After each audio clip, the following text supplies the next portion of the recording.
जगण्याला की मरण्याला खूप सामर्थ्य लागतं हो. तर मी म्हणेन मरणं फार सोपं आहे, जगण्याला मात्र फार मोठं सामर्थ्य लागतं. रामकृष्ण हरी मंडळी, मी असं का म्हटले ना, तर खरं सांगू, कधी कधी माझं मन नाराज होतं. सगळ्याच गोष्टी देव आपल्या मनासारख्या करत नाही, वेळेला त्या गोष्टी होत नाही.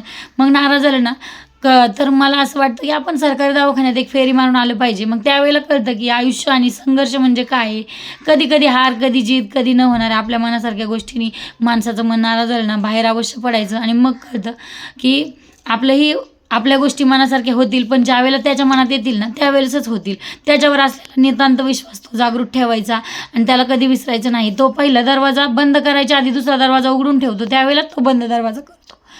तर ना, मी काल माझ्या बहिणीची मैत्रिणीच्या मुलीची डिलिव्हरी झाली, ते बाळ आणि बाळंतीण बघायला गेलो होतो. दोन्ही छान आहेत. तिला तरी मी सांगितलं, अगं स्वातीताई होईल का सगळं ठीक.